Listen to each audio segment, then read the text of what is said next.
To order. My name is Mike McGowan, Chairperson of the Metropolitan Utility District Board of Directors, and I'd like to welcome you all to the committee meetings this morning, August 4th, 2021. This meeting is being live streamed from the boardroom at the M.U.D headquarters building located at 7350 World Communications Drive, and a recording of this meeting will be uploaded to the M.U.D website after the meeting.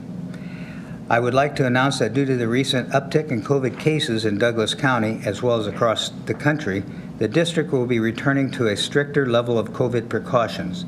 The number of attendees at today's meetings will be limited to the extent possible. Unvaccinated people are required to wear their mask, and all attendees are required to abide by the 6-foot social distancing rule. Members of the public who wish to address the board may do so from the adjacent conference room. Thank you for your cooperation on this. And I think everybody, all the board members are here except Tanya is participating via WebEx. Is that right, Mary? Yep. So, okay. Yes. Are you there, Tanya? Yes, I am. Good morning. Good morning. I'd like to invite our Vice President of Safety, Security, and Business Continuity, Shane Hunter, to provide a briefing regarding protocol for those individuals in attendance at the board meeting today in the event of an emergency. Thank you and good morning. Shane Hunter, Vice President of Safety and Security. In addition to the normal entry and exit routes that we came into this room this morning, there is an emergency exit door located here on this side of the room. It'll be worth noting that that's also the severe weather shelter. It's also the nearest first aid kit, fire extinguisher, and the AED. Should a medical emergency need to arrive and we need to call 911, the security desk will call 911 and wait for their arrival and escort them into the room. If we need to evacuate this building for any reason, we'll also use the same door, take 2 lefts, and relocate in the parking garage where we will conduct an accountability. That concludes the safety briefing. Thank you very much. Roll call, please. Cook, Yes. Friend, Here. Frost, Here. McGowan, Here. Howard, Here. Kavanaugh, Here. Bagley. Here. I'd like to advise all those in attendance that a copy of the Open Meetings Act is available in the back of the boardroom, and a copy is also available in the nearby conference room set aside for members of the public who may attend. Now, Mr. O'Brien will review the capital expenditures.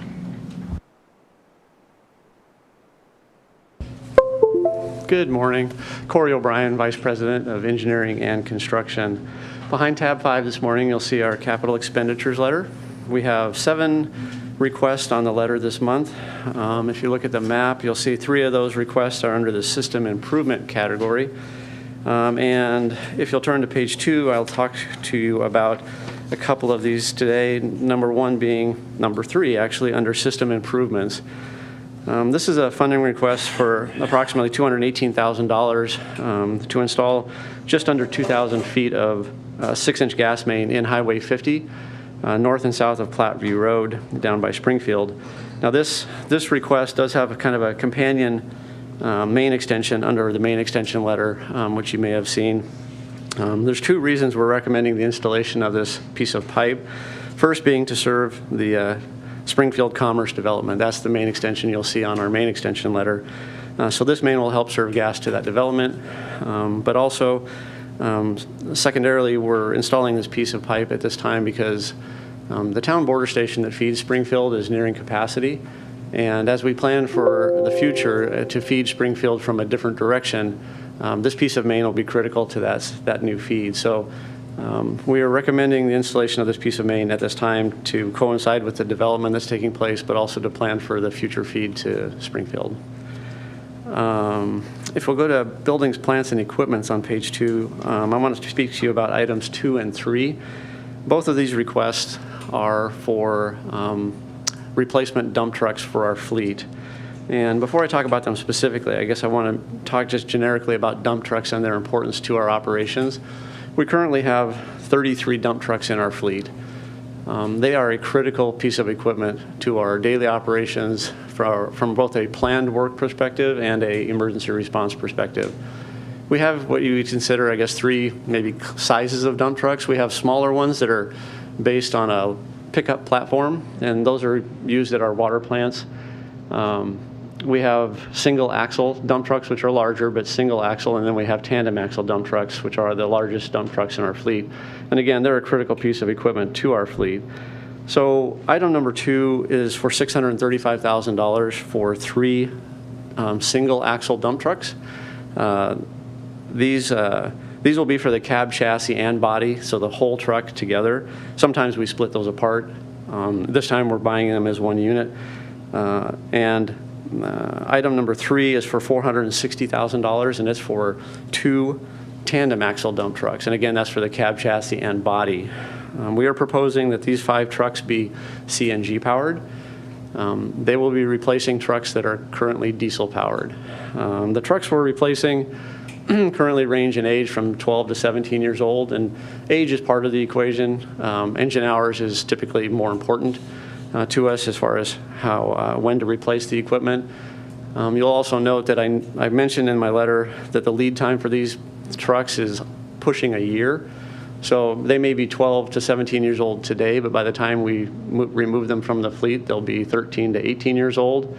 And I would mention that the Transportation Division does a great job of looking ahead, knowing that you won't get this thing for a year. So make sure it's not dead on its wheels today, because you won't get the new one for a year. So they do a great job in planning ahead. One last thing I'd like to mention is in recent years, when we've gone out for bid for these size of trucks, we've typically received 1 bid. And if you'll notice on Sherry Meisinger's bid letter, we do have 2 bidders for these 5 trucks, which is nice. We had a bid from a company representing Freightliner, and then one from Peterbilt as well. So it's nice to see an additional bidder in this arena. That's all I was going to mention on CNAs this month. I'd be glad to answer any questions about those items or any of the others. All right. Thank you. Thank you. Thank you, Corey. Ms. Hen will review the acceptance of contracts and payment of final estimates letter. Good morning. Good morning. Stephanie Hen, Director of Plant Engineering. I will be addressing the finals letter behind tab number 6 this morning. We have a short letter this month, only 2 projects on our finals letter, 1 water main development project and 1 water infrastructure project. I'd like to touch on item A. This was the Judds Brothers construction project. This was a 36-inch water main for one of the large data centers down in Sarpy County. This was a nearly $5 million project with an overall net decrease on the project.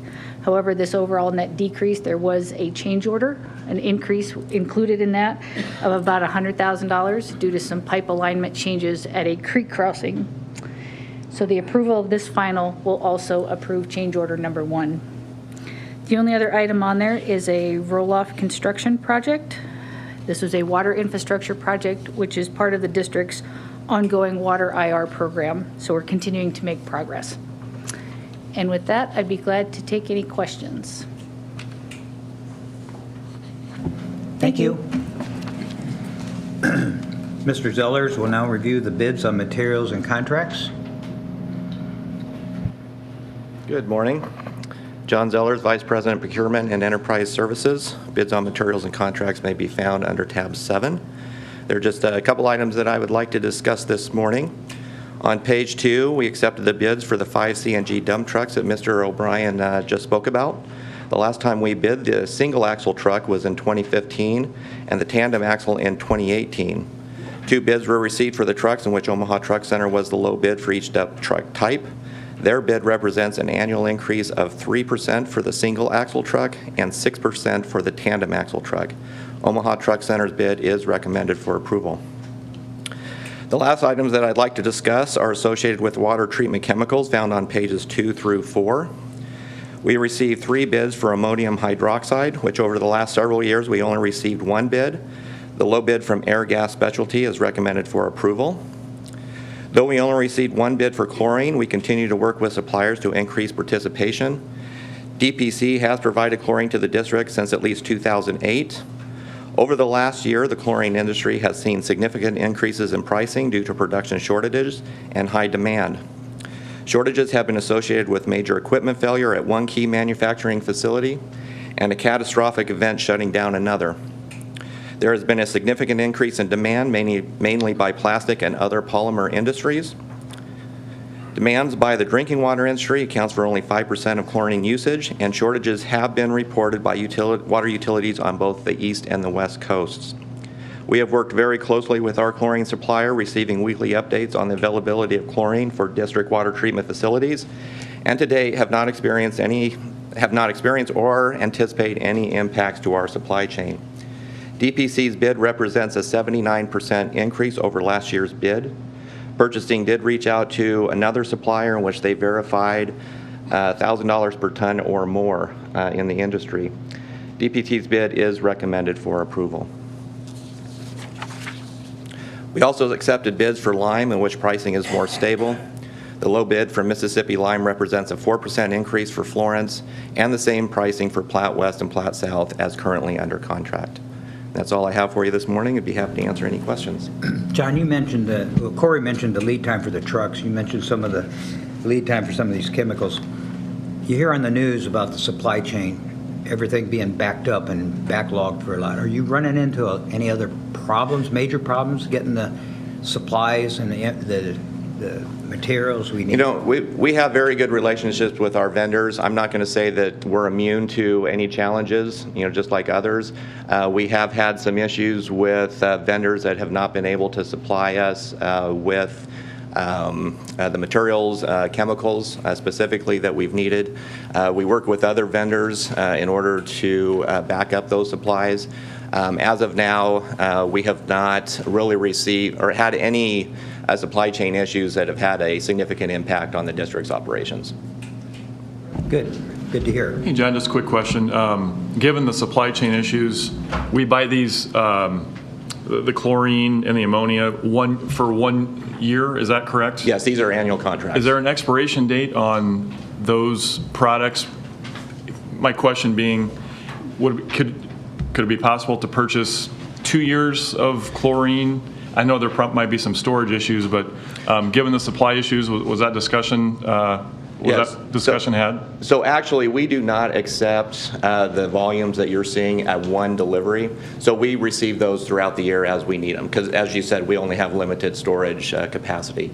And recently, we have started talking about increased or long-term contracts, especially with suppliers or materials that we have lower vendor bases, such as chlorine. We took a look at doing that this year, and quite frankly, just kind of ran out of time as far as trying to get that in place. But that is something that we look at. Okay, thank you. Appreciate that. You're welcome. Hey, John. I think as long as I've been around, Mississippi Lime has been the supplier for lime, and I see El Hoist North America is now active bidder. They're very consistently twice as much. Yeah, Any idea why?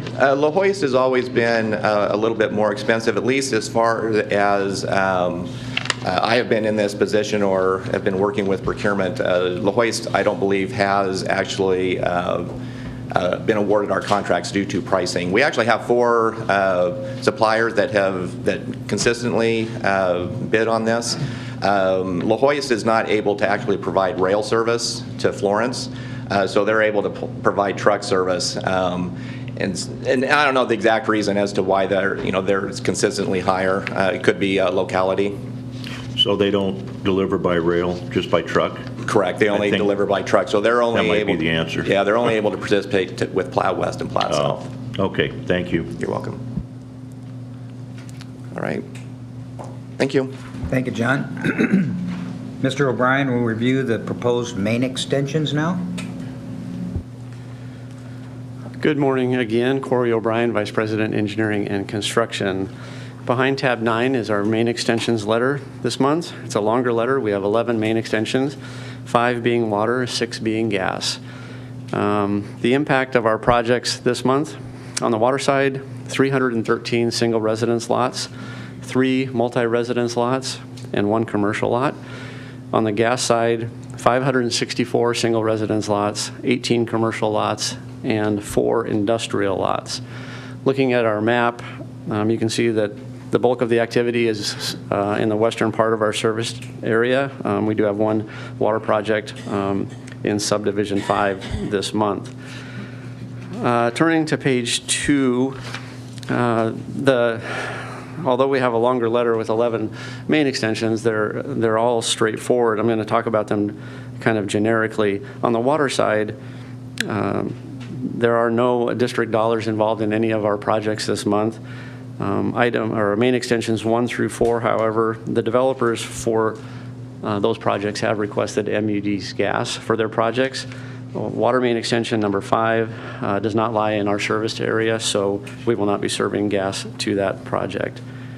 If you turn to page 3, to the gas main extensions, again, these are straightforward projects this month. We have 3 of the projects that do have deficiencies, those being main extensions number 1, 4, and 6. The developers have agreed to pay the deficiencies on those 3 projects. Additionally, gas main extension number 3, management is recommending oversizing approximately 4,200 feet of 2-inch pipe up to 4-inch pipe at an estimated district cost of just under $64,000. That's for system development and future development. And on gas main extension number 6, we are recommending oversizing or upsizing about 1,350 feet of 2-inch pipe up to 4-inch pipe at an estimated cost of just over $22,000 for the same reasons.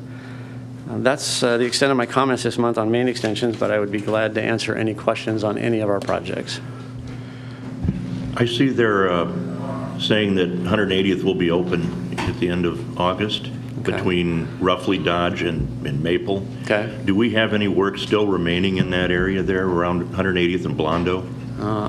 I'm not sure off the top of my head, Director Kavanaugh. I'll have to check, and I'll be glad to let you know. Okay, that's going to drastically change traffic flows and patterns and development in that area when Sure. that happens. It's very much welcomed, but Yeah. it's going to change things.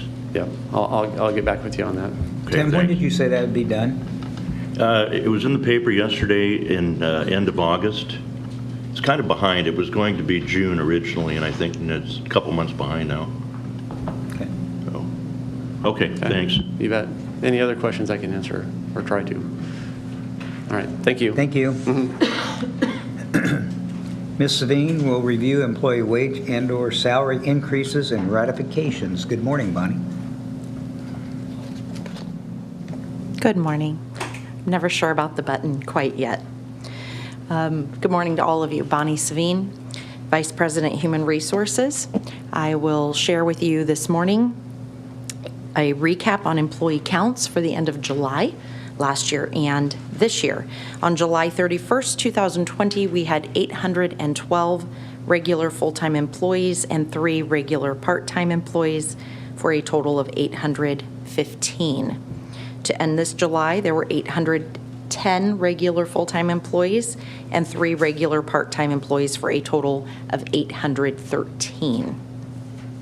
There were also 3 temporary part-time and 1 temporary full-time at the end of this month, and 18 summer employees that were still finishing up their summer with us. A brief review of jobs actively in various stages of the job placement process. 5 jobs have a requisition routing through the approval process right now. 6 jobs are posted at this time. 4 new jobs are expected to post this week. 15 jobs are in the application review or interview stages, and we have 5 jobs with selected candidates that are going through the hiring process right now. How many jobs do we have posted on the website?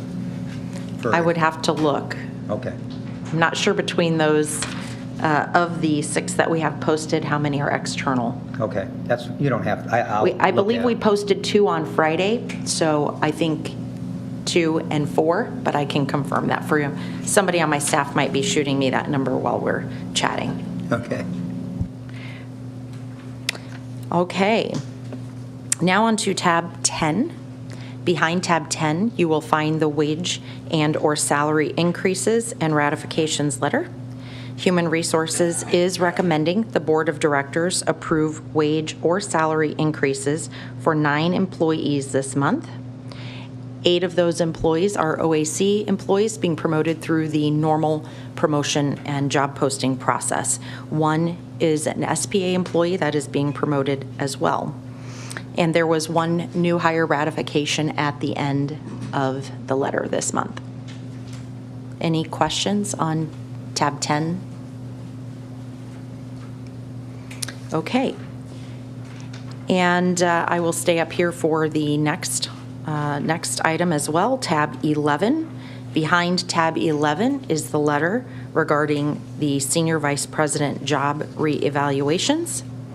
And the letter is included there as discussed at the July 21 board meeting and parallel to our new hire for our Senior Vice President Chief Operations Officer.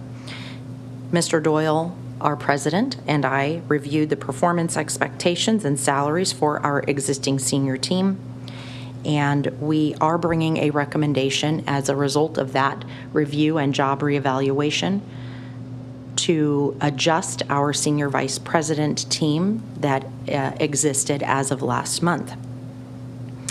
In consideration of that review, which included a review of the responsibilities, performance expectations, and the internal equity, that also included things such as retention, recruitment, and a review of our current wage and salary scales. The Senior Vice President's Chief Financial Officer, General Counsel, and Safety, Security, and Field Operations are being recommended that the Board of Directors allow our President to increase their salaries to $250,000 per year effective August 16, 2021. And with that, I will open it up for discussion and questions.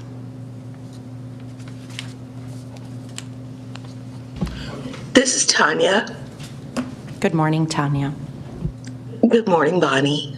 I wanted to reinforce my support for this movement. I think that as we begin to promote people from within and recruit with diversity, equity, and inclusion in mind, we will need to pay for that talent. And I think we've been very, very fortunate to have hardworking and talented people who work in part, I think, for the love of M.U.D's community. But I support the move. It's a part of a step in the right direction to get, to ensure we can get the talent that we need. Thank you. Thank you. Thank you, Tanya. The great comments there, and I will echo what Tanya says. We have 3 senior vice presidents that are doing an outstanding job, and we need to make sure we're paying them a comparable wage. You know, compared to some of the other utilities, they're still underpaid, but we're getting there, and this is a great move, and I appreciate you and Mark Doyle looking at it.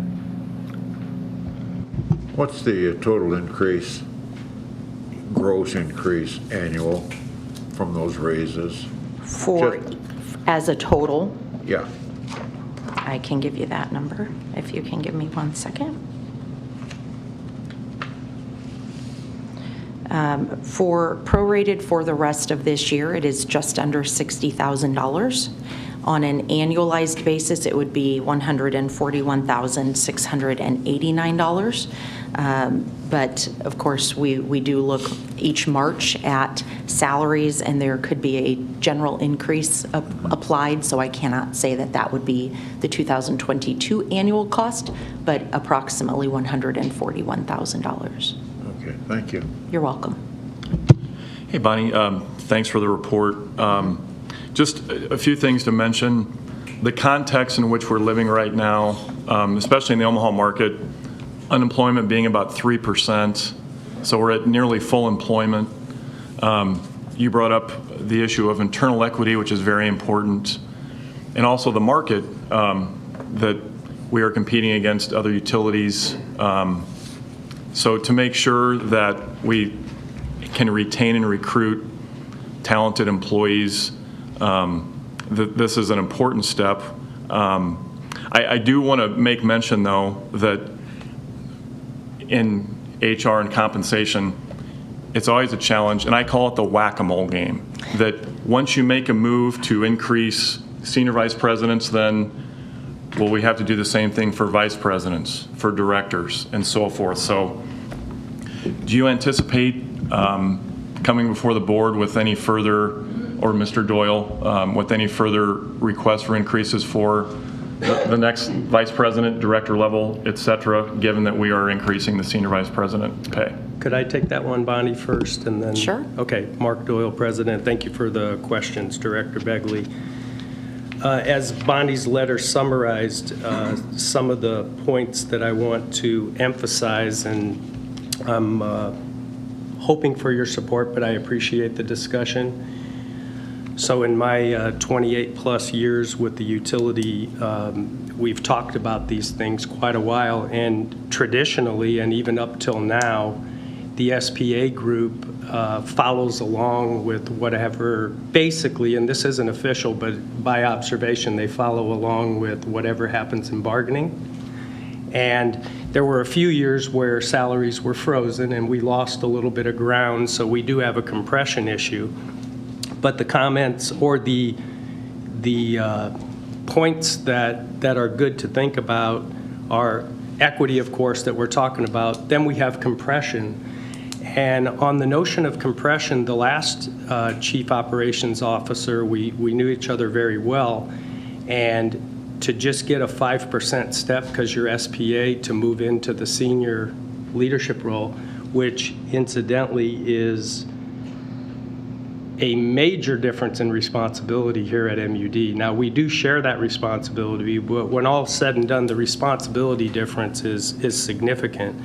But also, if you're long tenured here, it's hard if you're not in the position to really want to do that, to make that jump when you're pretty much about the same until you catch up with standard wage, which could take 5 to 10 years. And a lot of times our candidates, they may not be here that long. So I just want to address that. This is about compression, responsibility, retention, but we don't have a lot of turnover in all the areas here, but also engagement at the levels below to know, well, there's a difference between a 5% jump. If I'm calculating my pension as 2.1% every year I'm here based on my average of my last 2 years, then it really will jump to a level, at least the minimum level that it should be. We're talking about, give or take, about 50% of the market just for these.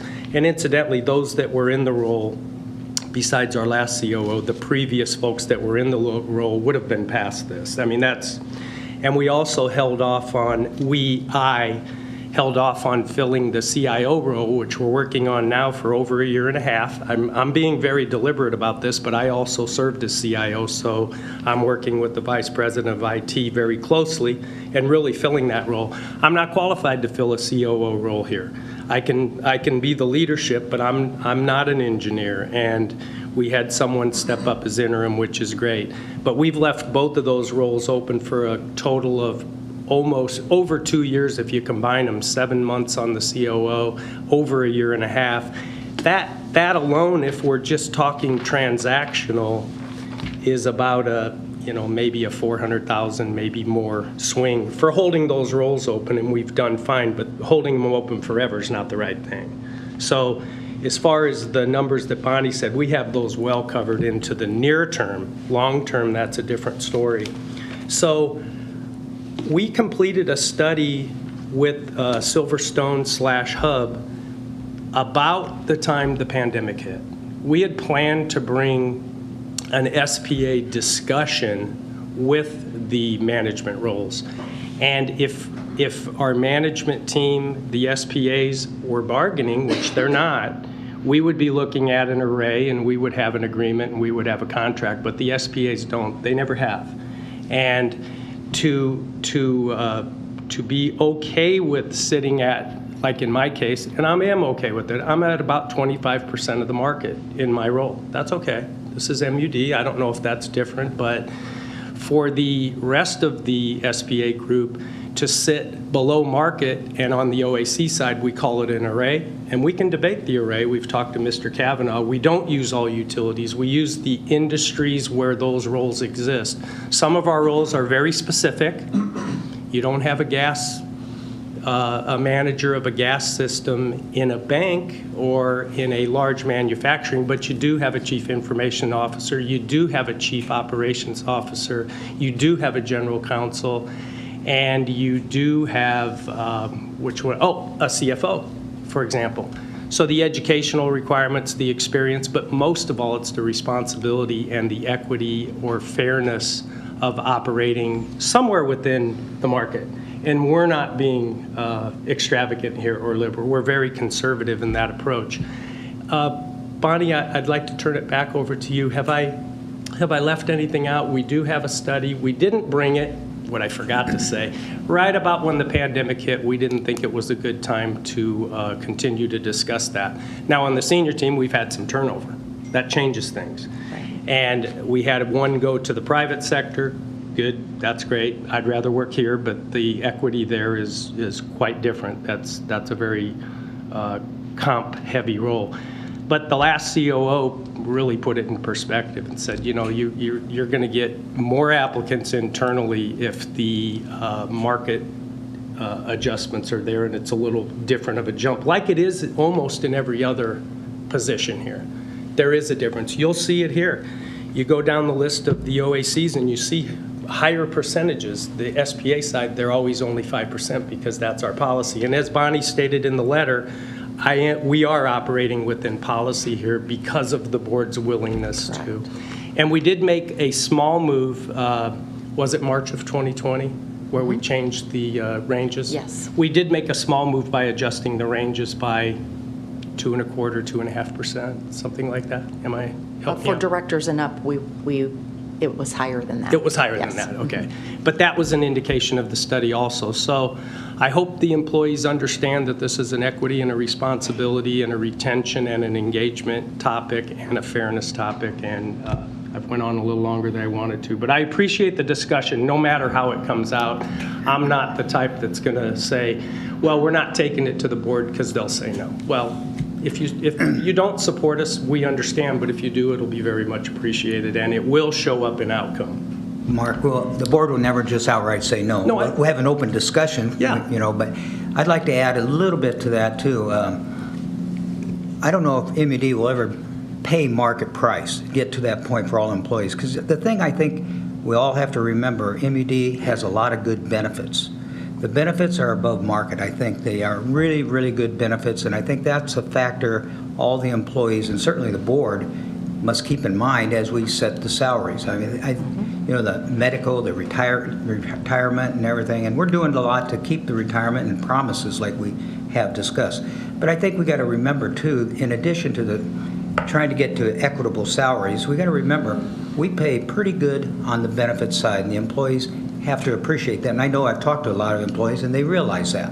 So we got to keep that in mind. Having said that, I fully support what we're doing today, and I follow up to what Jim asked Bonnie to start off with. I think we need to look at compression continuous. Every year we need to look at and make sure we're doing what's right and bring proposals to the board for discussion.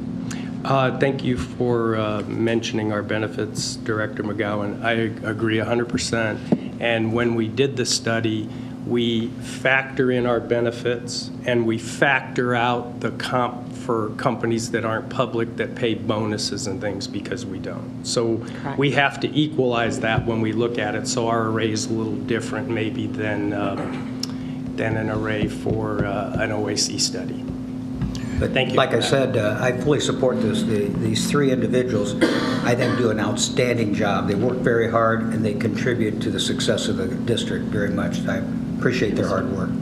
Bonnie, just a point of clarity, this is going forward. There's no way that this is retroactive at all, is it? Correct, effective August 16th of this month. Thank you. And I have a comment since Director McGowan has brought up the benefits. And I agree that there are good benefits, but looking at this organization traditionally, I think we'd all agree it was pretty male-centric. I mean, it was men digging the trenches, putting in the main lines, and that's our history. But I think now we've moved to being more diversified. Women are in the workplace. It's our reality. And I think in the future, we really need to examine the sick leave benefits, the sick leave policy. To me, that seems like it's not as family-friendly as it could be. Moms have a big responsibility. I certainly felt that when I was a working mom. And I really encourage you to take a hard look at that in the future with union negotiations and going forward. Like I say, we're not the same organization we were in. Mark, can you tell me what year this was established? What year they broke ground on? On a building or on M.U.D. in general? Well, I guess on our services. Well, our Florence water treatment plant is, I used to say 130 years old, but I'm saying it's closer to 140 plus. Yeah, moms So, were staying in the home then. 1800s Moms were sewing clothes and cooking pot roast. You are making a great point, yes. And so I think it's time, and I've felt this for quite a while, but it is time that we give that a hard look. Yes. 1888, does that sound right? That sounds about right. 1888, Florence plant? We should ask Jack. Maybe. Director Howard, I would like to give you a call and just discuss a little further to make sure that I cover what our current benefits are so I can try and identify where exactly your concerns are so I can make some notes for that. Absolutely. Thank you. You're welcome. And Director Bagley, to your question with regard to what are we looking at next after this evaluation? And the changes that we made a recommendation for and that the board voted in March affected our directors and higher. The policy language that we are referring to in our letter with regard to this reevaluation for the senior vice presidents is the same language also that was approved in March. Those two items being approved, the change in how we structure our SPA salary grades and the ability to make a recommendation for a promotional increase or a job reevaluation increase greater than 5%, just a flat 5% for directors and higher, affords us the ability to take a look at compression. We had to start with the top and work our way down. The senior vice presidents absolutely made sense, and as Mr. Doyle pointed out, it would have been part of the March recommendation, but we did choose to hold off on that for a little while. So we are having some discussions on what we can look at next. I cannot say, though, that we have a decision on what that would look like. We have a few options in mind that we're going to sort through, but that's really where we're standing right now. Okay, thank you. You're welcome. Any other questions? Great. Thank you, Bonnie. Thank you as well. Mr. Mendenhall will review the proposal to amend the interlocal agreement with Central Plains Energy Project. Yes, good morning. Let's talk CPEP. My name is Mark Mendenhall, Senior Vice President, General Counsel. I'm also joined in the room by Jim Knight, Vice President of Gas Operations. Behind tab 12, you will find a recommendation that this board authorize a resolution approving an amended and restated interlocal agreement with CPEP, Central Plains Energy Project. CPEP was formed in 2006 with the city of Cedar Falls, Iowa, and then the city of Hastings, Nebraska came online, I believe, a year later in 2007. CPEP was formed, and you'll find the amended and restated interlocal attached. I'd point out the additions are in blue. They should have hopefully printed off in color. And the retractions or deletions are in red. So CPEP was formed in 2006 as a vehicle to purchase gas, and that was really the commodity that was at discussion in 2006. CPEP has completed, I believe it's 4 prepay gas deals, and I believe that we would all agree that CPEP has been successful both for the district's ratepayers as well as Cedar Falls and Hastings. The changes that we're seeing in the energy market suggest that there could be opportunities within the electric market, so electricity prepay deals. And while we are not an electric utility, our partners in CPEP are. In addition, there are other utilities within the state of Nebraska that may have a desire to join in with those member utilities as associate members of CPEP and participate in an electric deal.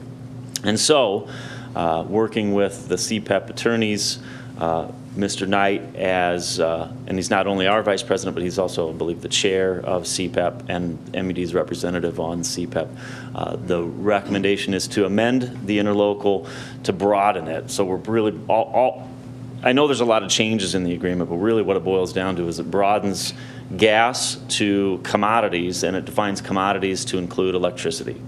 In addition, it allows for associate members to join, maybe not as a full-fledged member of CPEP, but as a participating member in a particular deal. And that is to allow, again, maybe some of these smaller, well, maybe not smaller, but maybe other utilities within the state of Nebraska to participate in an electric deal. So, again, this would be a recommendation to adopt a resolution approving this amended and restated agreement. Any questions? I have a question on page 2 of your letter, the top there. Last sentence, it says, "The district will continue to be the administrator for all CPEP's operations and continue to be reimbursed." Operations, does that include electric now? So we're going to be the administrator for gas and electric? Yes, sir, it would be. And our role is primarily, and Jim, you can correct me, but our role is primarily limited to Mr. Knight and Mr. Bellairs acting as the chair or the project managers for particular deals. And the wages the district pays these two individuals are essentially compensated by CPEP for the work that they do on CPEP deals. And so they will continue to be project managers for electric prepaid deals, and they will be working with a variety of outside entities, maybe such as like a Goldman Sachs or so. But my point is, we've done gas operations. We're professionals in gas operations. Yes. Electric operations is totally different. Do we have to take on a learning curve? Is there a lot more work that has to be done? Are these folks going to be dedicated to electric side and taken away from the gas side from our business, even though we're compensated for it? I'm concerned about the drain of our people to manage and the operations on the electric side. Great question. I would be best answered by Mr. Knight, so if you'd be so kind to step up. Good morning, Jim Knight, Vice President of Gas Operations. As far as, we're already managing, or we have 4 natural gas prepays. And so the amount of time, we're spending roughly 10 to 15% of our time on CPEP now. So I don't see if we were to add, and some of these deals could be, a prepaid deal could have gas and electricity both under the same prepay. They don't have to be one or the other. So I really don't see that as going to be taking a considerable amount of time. Now, at some point, if it is too much of myself and Dave Bellairs' time, then CPEP as a board would either have to decide how to handle that. We would have to limit the number of deals that we would do. And most of the time on these deals is putting them together. Once they are operational and the gas and or electricity is flowing, the amount of time is drops down quite a bit. And I realize that in the CPEP, if you guys weren't working on CPEP, you'd be out buying gas, negotiating gas, and that might take longer. But it just bothers me that, we're stepping into operations and administering the electric side. And you say it's not going to take much time, but we don't know. What I'd like to ask is, will you come back in 6 months after this is done and give us a report on how it is administering the electric and the gas? I don't know. That's a good idea. Yes. Jim, we can definitely do that. I'm sorry.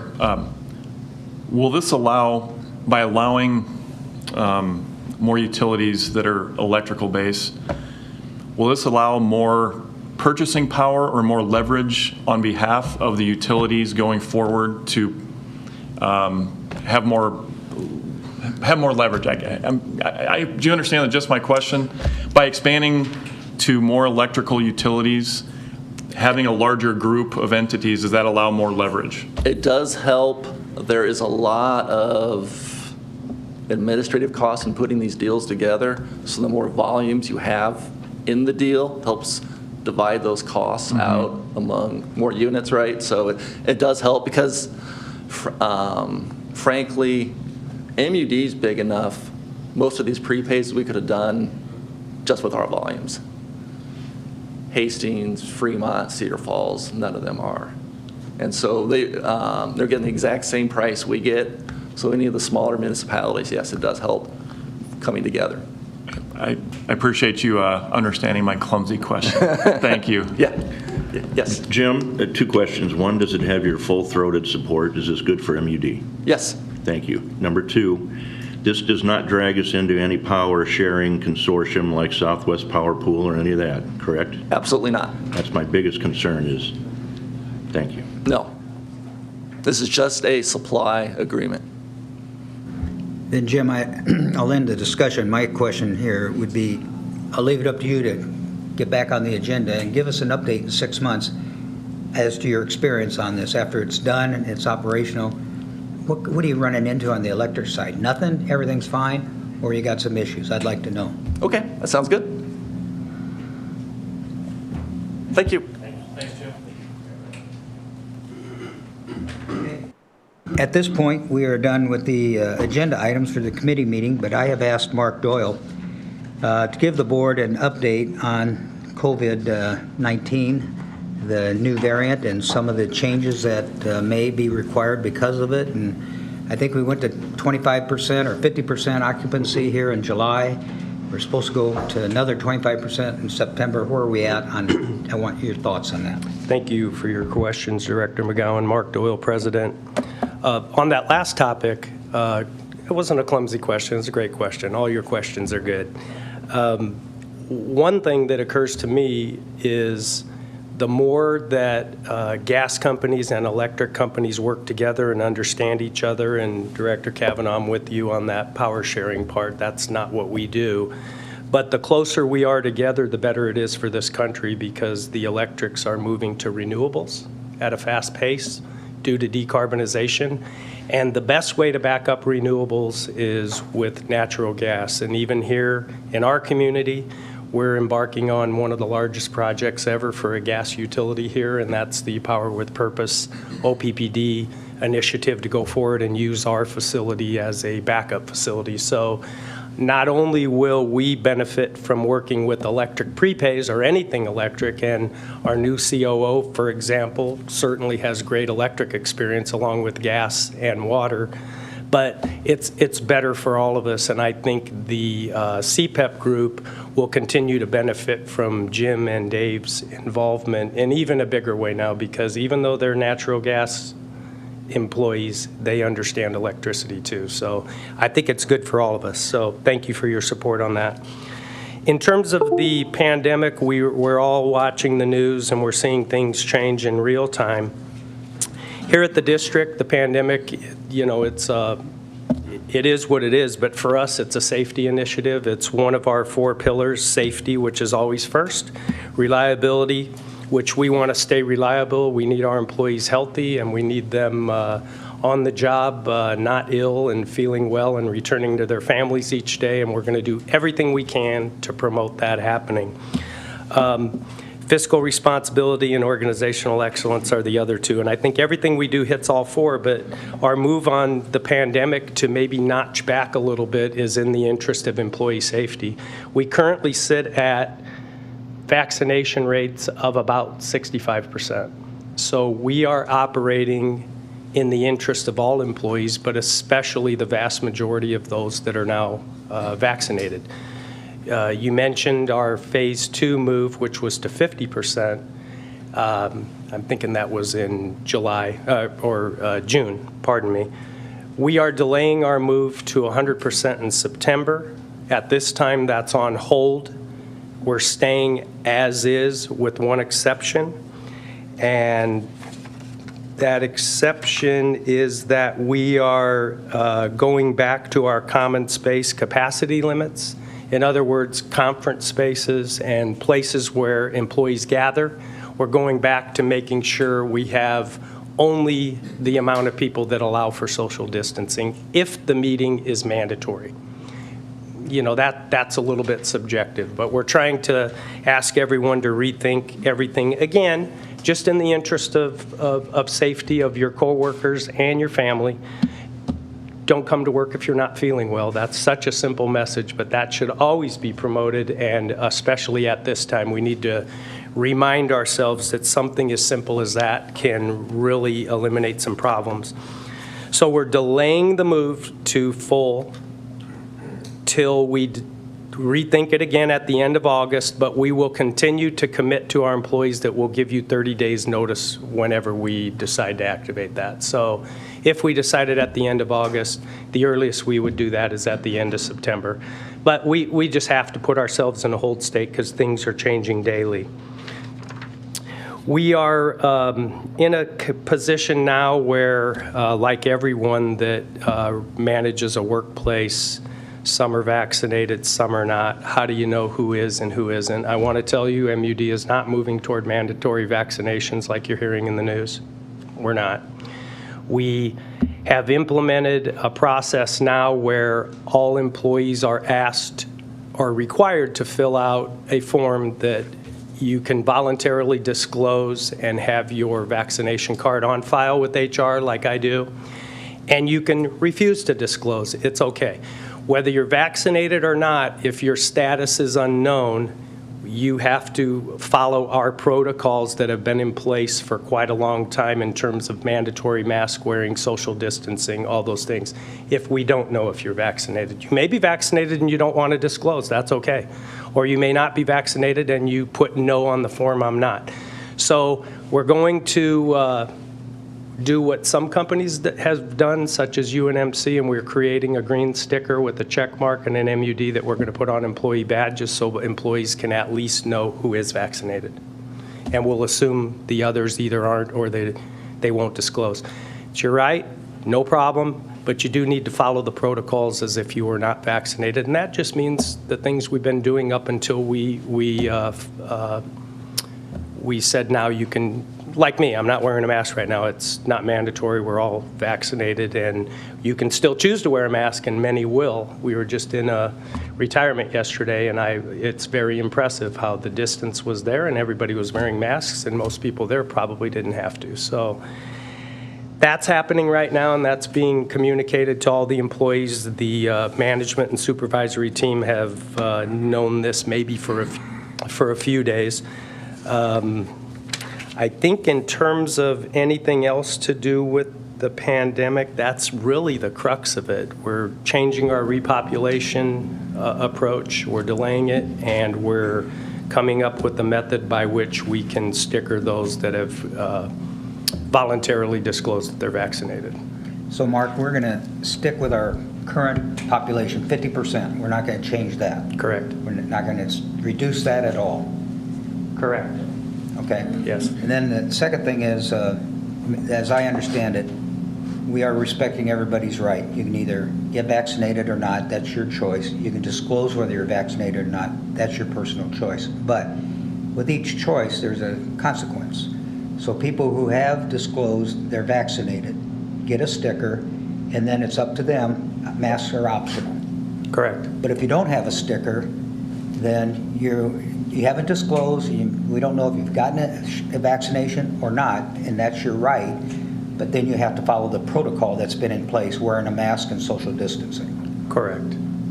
Yeah, it's really no change because that's what we've been doing up until June. What's nice about that whole philosophy is we're still respecting everybody's choice. People have the right to choose and everything, but like I always told my kids, you have a choice, but with each choice there's a consequence, and so now we're laying it out.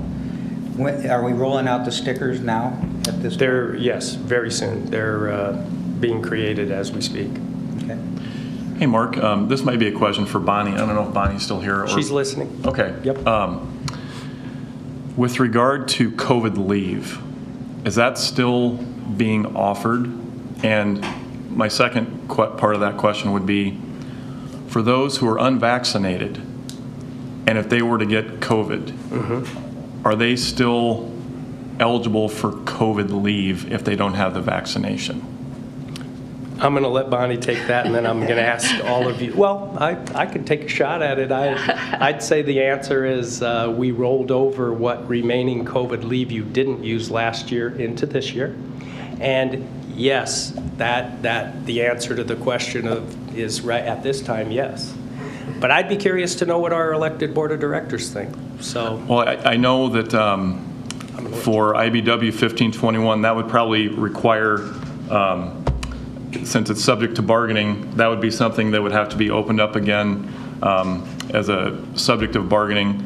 But for our SPA employees, they obviously don't have a bargaining group.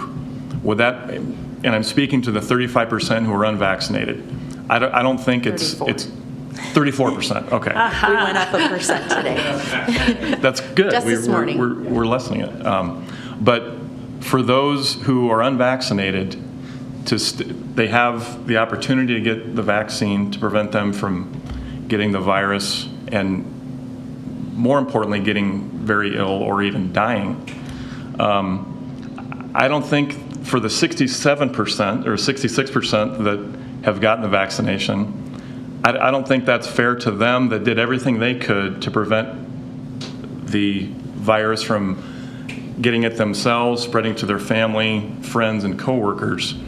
And yet that 34% still has the opportunity to get the vaccination. They don't get it, but they still can get COVID leave from their employer. I don't think that's fair to those that have done everything they could to prevent the spread of the pandemic. Your thoughts? Jim, let me chime in too, because I agree with you 100%.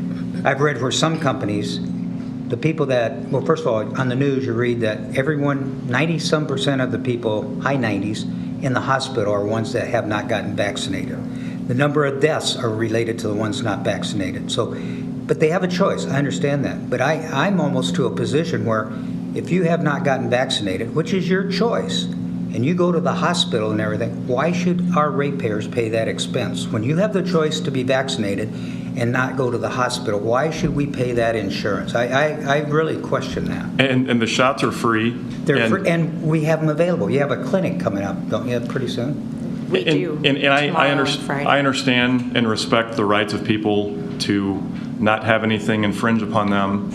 But I heard a great analogy that people have the right to flail their arms crazily if they want. But that right ends when it touches my nose. When somebody flails their arms and it touches me or impacts me, that's where their right to flail their arms end. So I like the policy of masking if you don't have anything on record that you have the vaccination, and maybe a further incentive for people who don't have the vaccination would be to discuss whether or not they should have that COVID leave afforded to them for SPA employees. Sure, I understand. I would Mr. like to Friend chime does in not. based on what I heard Jim and Mike say. I think you're going down a slippery slope if you deny people leave because they've made a decision different than what you think is the right decision. You're replacing your opinion, and I'm not sure that's the right thing to do. And I'll give you an example of where I think the slippery slope lies. So if you advocate not to give people COVID leave who've elected not to get the vaccine, what about people that have had it and they have antibodies? And the science doesn't know how long the antibodies last, from what I understand. Anyway, people who for whatever reason have decided not to have made a choice. So are you going to extend that to people who smoke? If they go in to get some kind of a treatment because they're smokers, smoking's legal. What about people who have type 2 diabetes that don't control it? What about people who make other health choice decisions that are not positive and they get sick? Are you going to tell them they don't get to have some type of benefit because of the choices they've made? You've applied that to COVID. Why don't you apply it everywhere else? Because I think it's unfair. Those are good thoughts. Those are good thoughts, Dave. I appreciate that too. But you know, one of our core values is safety. The highest one is safety of the employees. And if you don't get a vaccination, you're impacting the other employees. It's very infectious. You're impacting the safety of the employees. Smoking, it doesn't necessarily impact the others as direct as COVID, but we know COVID does, and we know it really has an impact on the other employees who have vaccinated. And, our core value, number one core value that we always support is the safety of employees. So I think it's you made some good points, but I think it is different. I don't see any difference. If somebody makes a decision and it's their body, their choice, and they make a decision to do whatever, even if it's not in the best interest of long-term health, you're going to start making a decision by putting a scarlet letter on people, and that's what this checkbox is. Well, they would still have sick leave, though. I'm talking about COVID leave. They would still have the ability to use their sick leave, though. I'm just talking about the special circumstance in which COVID leave has been provided, that would not be available to those that are unvaccinated. And I would say right now it is leave that was not previously used since the beginning of the availability of it, which was March 18th of 2020. Those 80 hours would still be available at this time. They are available to employees. They're available to employees not just if they are positive. They are available for a variety of reasons underneath of the COVID leave form. What I would also add, though, is that still currently for our regular employees, regardless of how long they've been at the district, they have the COVID leave. But for our regular employees that have been here for a year or greater, if they are diagnosed positive with COVID right now and they exhaust their COVID leave, that 80 hours, and cannot return to work, they are immediately eligible for supplemental sick leave as well, which replaces wages for 26 to 52 weeks to some percentage. So I would say, just to answer your question, that right now those benefits do continue to be available, but as Mr. Doyle pointed out, when 2021 began, those benefits didn't start over. It was just a rollover of anything that had not yet been used in 2020. We did get another positive case last night, so that's 4 new cases recently where we went a couple months without a positive case. So we are seeing activity. It's not just with positives, it's with testing and symptom reporting, and we are being as responsive as we can. To the comment about vaccine availability, I would just remind that there are a small group of individuals globally that medically cannot or should not get the vaccine. So we do want to be conscientious of those. If that was a decision that was made as an organization that we would not provide the COVID leave, again, supplemental sick leave benefits, those are afforded to everybody, but if that decision was made to not provide those 80 hours of COVID leave for a positive case where an employee was not vaccinated, or had symptoms and were getting tested, we would want to make sure that they had the opportunity to provide medical documentation that showed they could not receive the vaccine. And Dave's points are well taken. And there are religious and medical exemptions from getting the vaccine. Correct. And my point is, I sincerely care about our employees. I care about my family. I care about my friends. We have Husker football coming up in the fall. We have high school football. We have high school volleyball, softball, show choir, all these great activities that we enjoy doing with our family. And I'm not saying this to put the big hand of the board or Jimmy Begley down on our employees. I'm pleading with our employees who are unvaccinated. There's a lot of misinformation out there. If they're uncomfortable about some of the information they're hearing, I encourage you to call your family physician to find out. You have a trust relationship with them. You've been going to them for years for either yourself or your kids. Call your family physician. Get the facts from somebody you trust. And I plead with you, let's do everything we can that's within our power to eradicate this so we can get back to our normal lives that we are on the road to. We're almost there. The last month we've had this variant.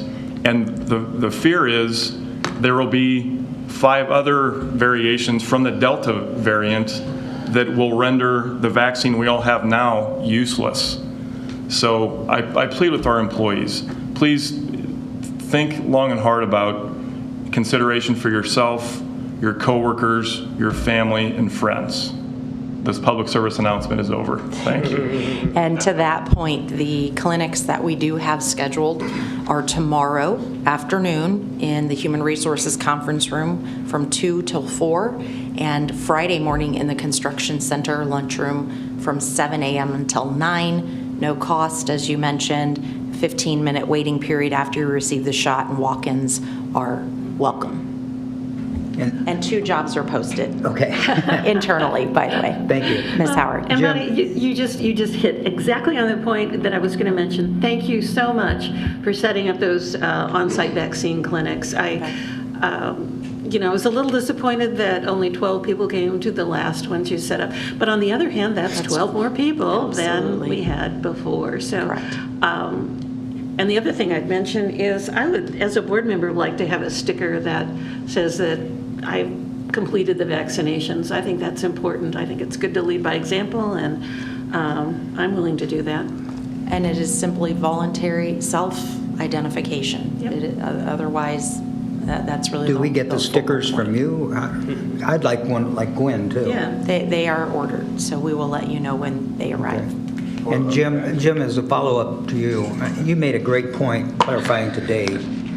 We still have sick leave. What we're talking about is just the extraordinary leave for COVID. And I understand what you're talking about, and I still disagree with you. Okay, I understand. And what I'm going to finish up and say is, we're not going to make any changes today. But I think the message that you said, and I said, and some of the other board members, comes out loud and clear. Get the vaccination. You know, if you have issues or questions, call your doctor. And we understand some can't, and it's a personal choice. But, you know, we might be getting to a point where we might have to make some exceptions or rules if you don't get a vaccination and you're causing other employees to get sick or endangering the other employees or families, then we might take some action later. But right now, we're not. And I have one other question, Bonnie or Mark. This sticker that we're talking about, is that for field operations as well, or is it just for the office? No, it is company-wide. It would be available to the employees that have provided a completed vaccination record to Human Resources. The sticker will be mailed along with a letter that explains to them what the purpose of the sticker is for to their homes. And it will be communicated to all employees so that they're aware of what it means and whether they might look to receive one or not. So will the employees, they'll get this letter, but how will they show that I've gotten, do they have to come into HR, or do they show that they've got the card that they have? If the card has been voluntarily provided to Human Resources, we have one individual that is managing that, Danette Lotus. And if it is on file, then the employee will receive the sticker by mail directly to their home so that only those that have a card on file receive one. Okay. So then we'd have to go to HR and give them our cards. Trying to follow this chain. We could mail one to your home. Thank you. You're welcome. And Bonnie, I'd like to talk to you at the break here real quick. So Director Friend, regarding the stickers, yes, I'm not overlooking the fact that, I'm in a role where I'm trying to operate in the interest of most employees, and I get it. Whether we're saying we're stickering those that are, you're showing those that aren't. There's no hiding from that. By and large, the majority of the employees are not, I don't know what, maybe Terry could help me. They're not looking forward to coming back full-time at this point. Is that fair to say? And for a lot of reasons, because a lot of things have been working very well, and we're going to work our way into what does this mean for the future, not just for current employees, but for attracting employees. This is a game changer in the workspace. Some are scared to death. A lot of them are very scared. And I think all we're asking is if you're not, again, it's your choice, but we just want to make sure if I'm standing next to someone that isn't, maybe not me, but I am, that you're following protocols. And we shouldn't stand next to each other anyway. So we're really not asking anything different at that time, but it is a difference in our policies. Regarding the great discussion on the benefits, the medical insurance, and the COVID leave, I don't plan on recommending anything different on what we're doing. There's those that will have breakthrough cases. I hope we don't. We haven't. But the last 4 we've had, I think it's 4, and we've had none since April, have all been unvaccinated. So either Either they operate differently or not, I don't know, but we're trying our best, and we want to talk about it out loud with our elected board for your opinions. Now, what I want to finish up with, I visited several job sites over the last month, maybe 6 weeks, and they're doing really well. I wouldn't say they categorically have less risk, but they're outside, and they're working in difficult conditions. And I think one of those days last week or the week before was told to me as a 5 Gatorade day before lunch. They're working in difficult conditions.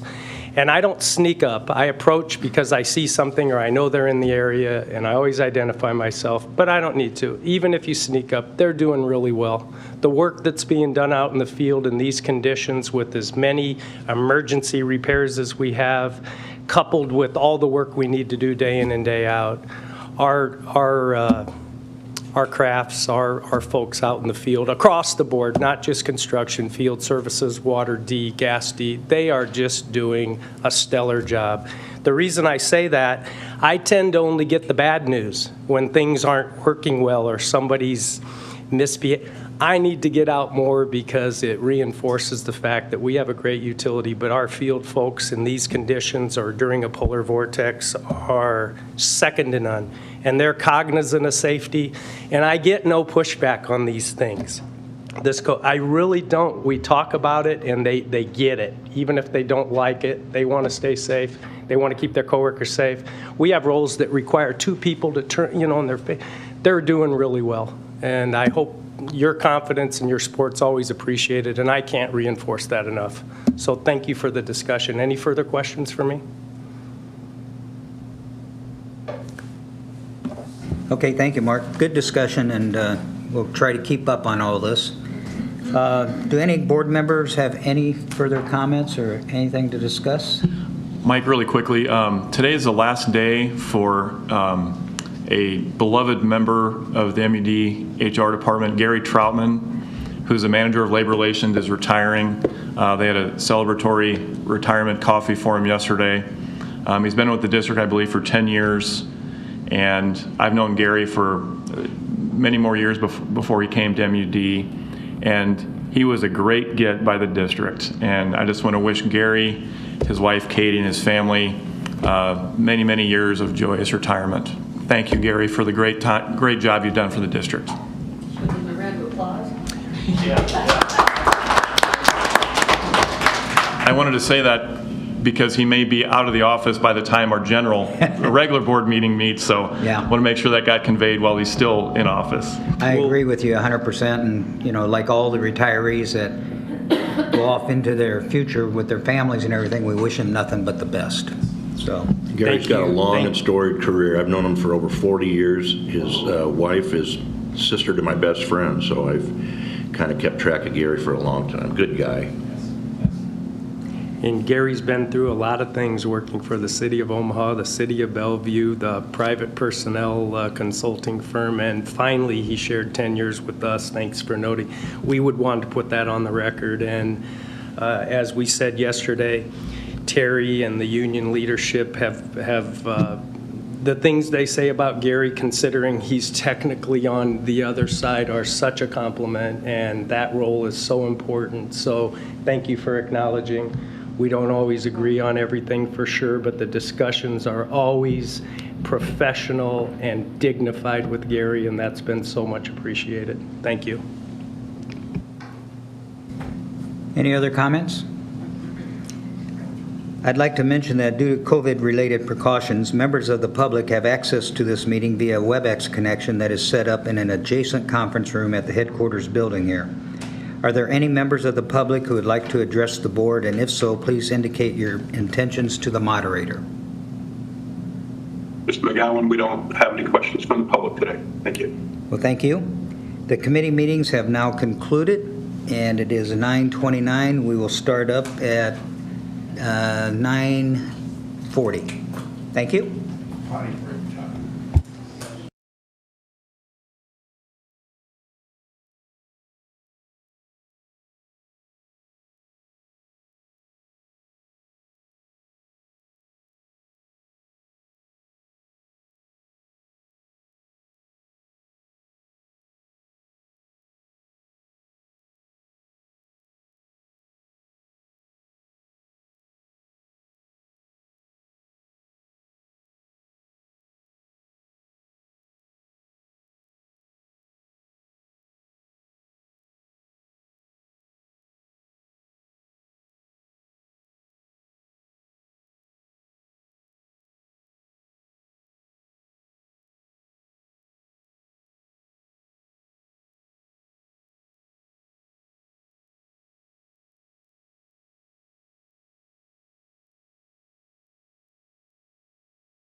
All right, we're going to get ready to start again, ladies and gentlemen. Tanya, are you still on? Director Cook, are you still on the call? I am. Thank you very much. Yep.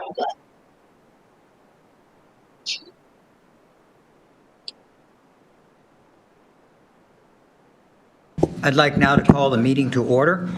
I am Mike McGowan, Chairperson of the Metropolitan Utility District Board of Directors, and I'd like to welcome you all to the regular board meeting this morning, August 4th, 2021. This meeting is being live streamed from the boardroom at M.U.D headquarters located at 7350 World Communications Drive, and a recording of this meeting will be uploaded to the M.U.D website at the meeting's conclusion. I would like to announce that due to COVID, the recent uptick in cases in Douglas County as well as across the country, the district will be returning to a stricter level of COVID precautions. The number of attendees at today's meeting will be limited to the extent possible. Unvaccinated people are required to wear masks, and all attendees are required to abide by the 6-foot social distancing rule. Members of the public who wish to address the board may do so from an adjacent conference room. Thank you very much for your cooperation in this regard. Roll call, Mary. Cook. Here. Friend. Here. Frost. Here. McGowan. Here. Howard. Here. Kavanaugh. Here. Bagley. Here. I'd like to advise all those in attendance that a copy of the Open Meetings Act is available in the back of the boardroom, and a copy is also available in the nearby conference room set aside for members of the public who may wish to attend. And now, for those who wish to participate, we will recite the Pledge of Allegiance. I pledge allegiance to the flag of the United States of America and to the republic for which it stands, one nation under God, indivisible, with liberty and justice for all. Thank you.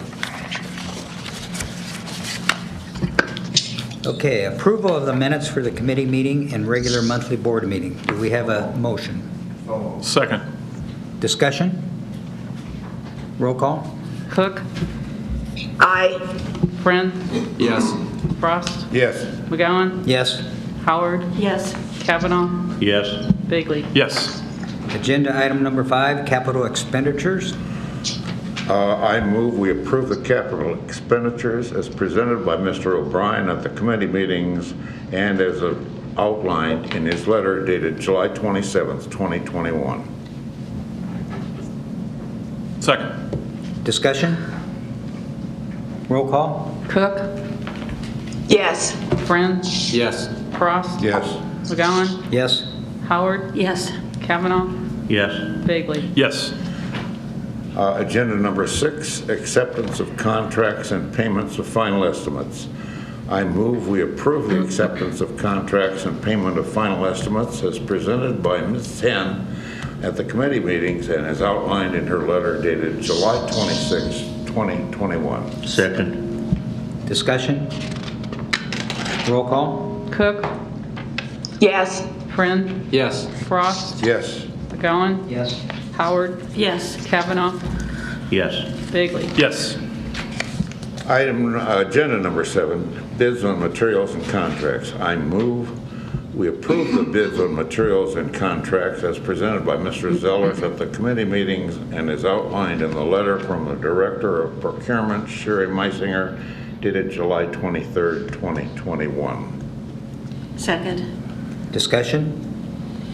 Roll call? Cook. Yes. Friend. Yes. Frost. Yes. McGowan. Yes. Howard. Yes. Kavanaugh. Yes. Bagley. Yes. I would request that the notice of purchases letter dated July 21st, 2021 from Ms. Meisinger be placed on file. Agenda item number 9, main extensions. Director Friend?